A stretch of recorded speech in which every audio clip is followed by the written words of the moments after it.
Hey guys, it's James. We're at the Auto Nouveau shop, and today I want to talk about clay bars. I've been talking with clients. I was actually talking with the guys over at Detailed Image, and they're getting a lot of inquiries about how to use clay, when to use it, what does it actually do, all that kind of stuff. So I thought I wanted to do a little demonstration, talk a little bit about it, and kind of start off with that. So first off, right, what does a clay bar really do, right? I've had clients, call like, yeah, we use clay, it removes some scratches. When in fact, clay bar, what it does is it removes bonded contaminants, right?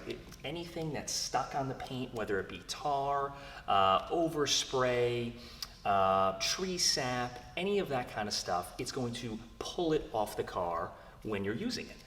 So it is designed to kind of give you that little bit of extra oomph, right, in the decontamination process, right? Because after you wash the car, right, the car is going to be dirt-free. You're going to remove off, 98% of what's there as far as dirt film and all that kind of stuff. But you're still going to have, if it's a car that's been driven a lot through the winter, especially here in New England, it's going to have some stuff on it, right? You're in the perfect way to do a test is to put on a glove and actually feel the paint, right? If you can feel the paint and it feels rough, and the glove will actually kind of heighten your senses a little bit, and you'll absolutely be able to feel kind of what's on there. If you determine that it's rough, that's a perfect time to clay, right? Another thing to think about, if you're thinking about claying and you're thinking about, okay, my paint does need to be clayed. It has a lot of contaminants that need to come off, right? You also want to be thinking about, do you need to polish it after the fact?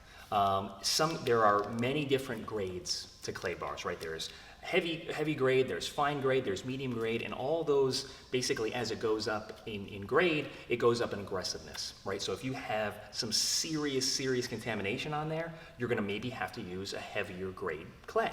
But what you need to be thinking about is the more aggressive you get, just like with compound, just like with anything, right? The risk for marring the paint will go up, right? So it might be something where if you use an aggressive clay, you're probably going to have to polish after the fact. So when it comes down to when should I clay, at what interval between details should I clay, just keep that in the back of your mind, right?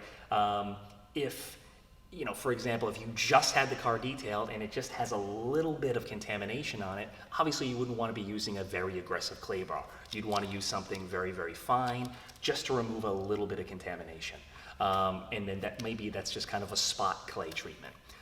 Just something to think about. For us, especially here at Auto Nouveau, we always, as part of our decontamination process, which involves, de-iron, de-tar, clay, all those three kind of core things, clay is kind of the last component, right? So the clay is picking up whatever basically chemicals didn't remove. And the way we do that is we do it actually a little bit differently. We foam the whole car down with shampoo and use the shampoo as a clay lubricant, which is a great way to save a lot of money. Using a quick detailer is awesome. It's a perfect lubricant. But if you want to save a few bucks, not using a product that's a little bit expensive can help. And soap is relatively cheap. It is a great way to save a couple of dollars in your overall wash process if you're a professional or if you're an enthusiast. But I wanted to kind of just go over some basic techniques about traditional clay bars, right? So if you're going to use it as a quick detailer, with a quick detailer, I should say, what I do is I'll basically spray the surface, right? You want a nice, obviously you want to make sure that this paint is clean, so you've already done your wash. If you're going to use the soap method, right after the wash while the paint is still wet, you would be foaming the car down and going right into your clay method. In this case, imagine the car is completely clean, it's now dried, and we're going into the spray lubricant as part of our clay method, right? So as we're claying, this is, for example, the Clay Magic Clay, fine grade, one of my absolute favorites. What I do is I kind of knead it and kind of basically create like a pancake, right? And as I glide over the surface, I'm using very light pressure, and I'm kind of letting the friction do all the work. You never really want to go crazy and start, using a lot of pressure, that'll just increase the risk of marring. You want to let that clay, you want to add lubricant as needed. That is kind of the key to reducing marring, is the lubrication part of it. But you just want to be going over the surface, and as you glide the clay over, it's going to pick up any contaminants. And the nice little trick that we like to do here is we'll follow up with one hand in a glove to kind of almost inspect if we picked up everything, right? So I'm kind of going over with the clay and then kind of just feeling it with the glove and just making sure that everything's gone. A little trick that we've used that's been super important.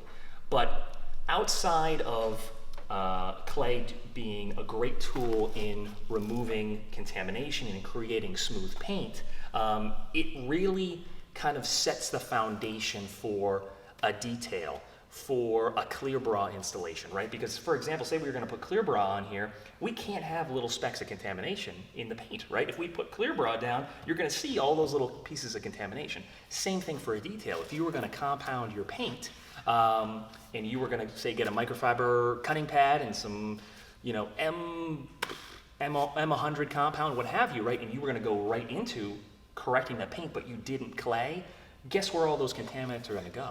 They're going to go into the pad, clog the pad, and that's going to reduce the performance of that combination. So really what it comes down to is preparation, preparation, preparation. And this claying is such a key piece in just preparing for any level of detail that you're doing.